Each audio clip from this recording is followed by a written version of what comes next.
Assalamualaikum warahmatullahi wabarakatuh. Waalaikumsalam warahmatullahi wabarakatuh. Tadi Pak Ustadz tentang boleh memilih keselamatan sebelum sholat. Itu sebelum sholat ya kan? Boleh kita membantu tentang keselamatan nyawa seseorang. Ini keadaan sholat. Jadi sholat itu kan tidak boleh dibatalkan sembarangan selain batal wudhu. Jadi kejadian seperti yang kita tengok kadang-kadang, kejadian fakta itu kan, kita tentang sholat, terjadilah gempa besar. Di situ menurut apa kita ini, kita untuk menyelamatkan diri atau melanjutkan sholat, karena sholat itu tidak boleh dibatalkan sembarangan selain batal wudhu. Bagaimana menurut Pak Ustadz? Assalamualaikum warahmatullahi wabarakatuh. Waalaikumsalam warahmatullahi wabarakatuh. Misalnya kita sedang mengerjakan sholat, tiba-tiba terjadi gempa, tsunami, perang, ya kan? Boleh nggak kira-kira kita keluar meninggalkan masjid? Nah gitu. Boleh nggak kira-kira? Ya.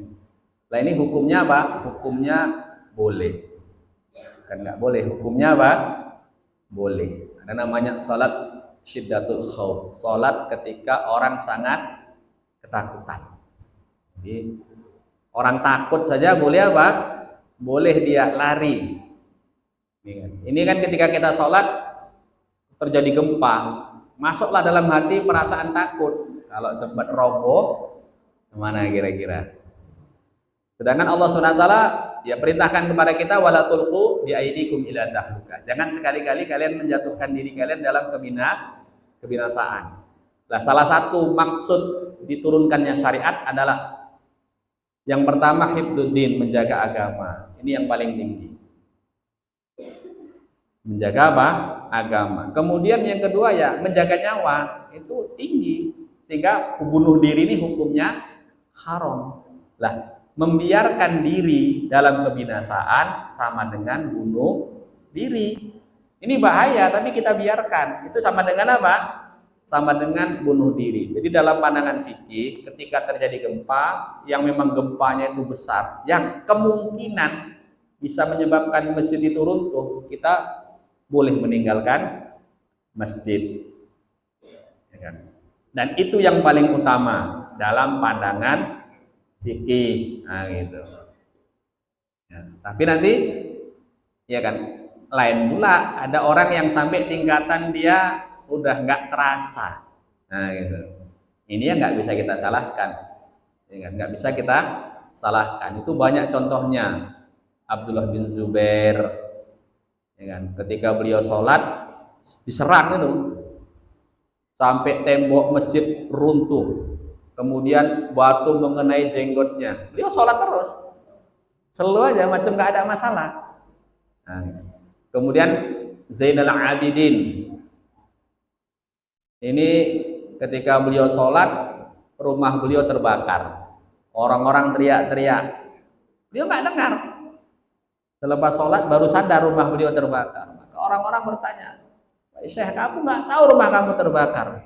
Api neraka telah melalaikanku dari api dunia ini.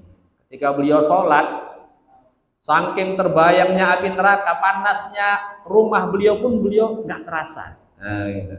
Ini orang sudah sampai tingkatan ma'rifat. Ya beda lah kan. Ya kalau kita ini ya syariat lah, gempa lari lah gitu kan. Itu kewajiban kita lari bagi orang macam kita, ya kan. Nah, ini hukum untuk kita. Nanti kalau ada orang yang tetap di masjid, ya kita nggak bisa salahkan. Mungkin dia sudah sampai tingkatan apa? Ma'rifat. Yang ketika itu dia sudah nggak sadar, begitu Allahu Akbar, dia nggak tahu, nggak sadar dengan keadaan sekitar. Gempa pun dia nggak tahu dah. Orang udah saking terlena dalam apa? Sholat. Tapi kalau kita Allahu Akbar, gempa ya, lari aja. Nah, kalau macam kita nih lari. Nah, bahkan dalam hadis itu kalau kita sedang mengerjakan sholat, ya kan, ini ada ular lewat. kita pun diperintahkan untuk memukulnya. Ular lewat, ular kobra misalnya lewat depan kita, pukul. Ya. Bahkan menurut Imam Malik, sehingga kita dengan sebab mukul itu sholat kita batal. Ambil lagi, pukul lagi, sekali mungkin nggak mati, pukul lagi, bolak-balik, kan sholat kita batal. Itu pun nggak apa-apa. Kenapa? Kalau kita main terus, kalau kena patok kita yang lewat. Nah, kalau kita sholat terus, kita yang kena patok. Maknanya apa? Untuk menyelamatkan nyawa di tengah-tengah sholat pun seseorang boleh mengerjakan perkara yang membatalkan sholat.